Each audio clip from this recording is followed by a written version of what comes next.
Yo, what's poppin'? Baseline Buzz fam? Welcome back to the spot where hoop streams meet straight up truth. Today, we're diving deep into a WNBA trade that's got the whole league shook. The Minnesota Lynx just pulled a move so slick, it's like they're playing NBA 2K on rookie mode while everyone else is stuck on Hall of Fame. Last night, they traded the number 11 pick in this year's draft to snag a win-now veteran. And let me tell you, this ain't just a trade, it's a statement. Some fans are out here whining, why her? She's not worth it. But hold up, bye. This is the kind of genius that wins rings. So grab your popcorn, smash that like button, and let's break down why the Lynx are out here schooling the competition. Picture this. The Lynx are sitting pretty with one of the best rosters in the WNBA. Nafisa Collier's dropping MVP-level numbers, Kayla McBride's shooting lasers, and their starting five is giving nightmares to every coach in the league. Last year, they were this close to a championship. One bad call, one missed shot, and the finals slipped through their fingers like sand. That loss lit a fire under them, and you know they're not playing around in 2025. Their title window's wide open. Collier's in her prime, Alana Smith's a beast, but the clock's ticking. Free agency, injuries, they're all lurking. Father time? So, the Lynx front office said, bet, let's go all in, and cooked up a trade that's got me hyped. Here's how it went down, step by step, because this is some next level strategy. First, they traded next year's first round pick to the Chicago Sky to grab this year's number 11 pick. Smart, right? Why give up a pick when your team's contending? Then they took that 11th pick and flipped it to the Washington Mystics for Karlie Samuelson. Yep,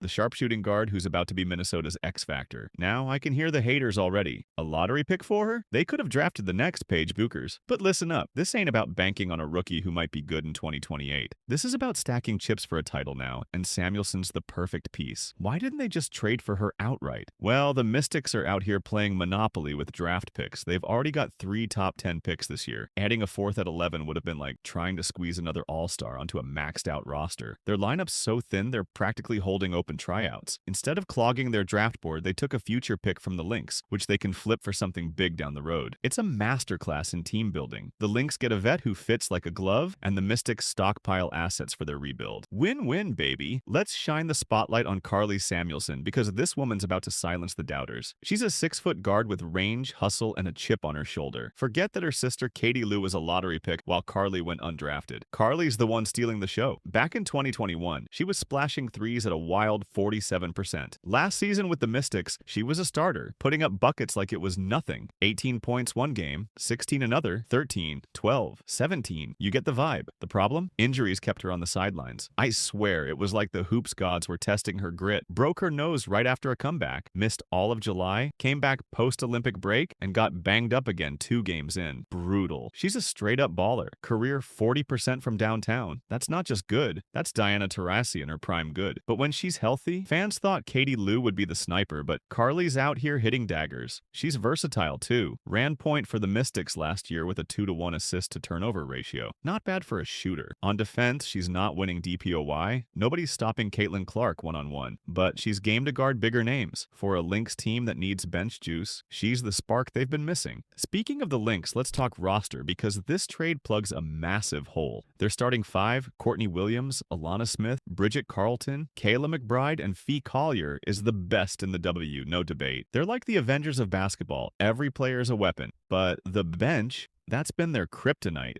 Dorka Juhasz is a stud.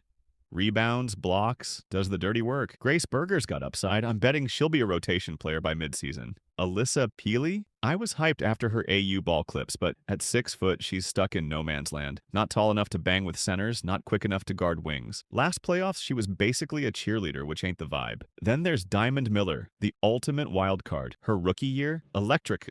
Legit 6th Woman of the Year contender. But last season, injuries derailed her, and she couldn't crack the rotation. If she bounces back, the Lynx bench could be lethal. But you don't win titles on ifs, and that's where Samuelson shines. She's a vet who can slide anywhere. 2-guard, small forward, even point in a pinch. The Lynx's system is all about motion, passing, and spacing. She'll be spotting up for threes while Fee runs the show or cutting while Williams goes ISO. It's like they built her in a lab for this team. Now, let's zoom out to the WNBA landscape, because this trade doesn't happen in a bubble. The league's hotter than ever, and I'm not just talking about the hardwood. Caitlin Clark's out here pulling 1.4 million viewers a game. Non-Clark games? Barely scraping 394,000. She's a one-woman revolution, and last year's finals hit 1.57 million eyes, up from 600,000 pre-Clark. But it ain't all roses. Angel Reese stirred drama, claiming she's why fans tune in. Girl, the numbers don't lie. Clark's the draw, but Reese's energy keeps the convo spicy.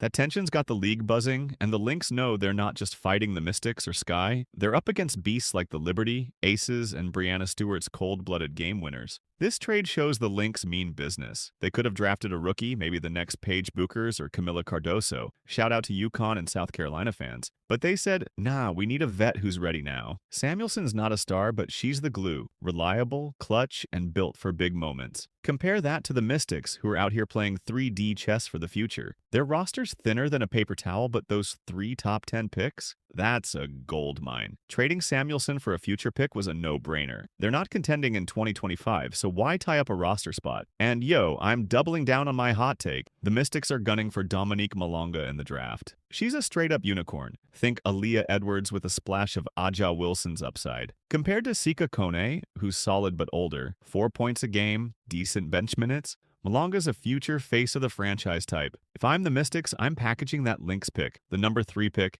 and whatever else it takes to jump to number 2. I'd throw in a lifetime supply of DC half smokes if it seals the deal. That's how high I'm on her. Let's talk title vibes. The Lynx were a finals team last year, what one heartbreak from a ring. Now, they're deeper, hungrier, and scarier. Samuelson's the spark, but the ceiling depends on the X factors. If Diamond Miller finds her rookie form, if Grace Berger steps up, if Dorka keeps anchoring the paint, this team's a dynasty. The WNBA's wide open. Clark's bringing new fans, Reese's stirring drama, Stewart's still a killer, but Minnesota's got the edge. I'm calling it. They're the favorites to win it all in 2025, and Vegas better adjust those odds quick. Don't sleep on the Mystics, though. If they land Malonga, pair her with Edwards, and develop those picks, they could be a problem by 2027. This trade's a blueprint. Lynx dominate now, Mystics build for tomorrow. And us fans, we're eating good with a league this electric. One last shout out to the Baseline Buzz crew. Y'all are the real MVPs. What's the verdict? Did the Lynx pull a heist, or are the Mystics cooking a masterpiece? Drop your takes in the comments, hit that like button, and let's keep the hoops fire burning. Until next time, this is your boy, signing off.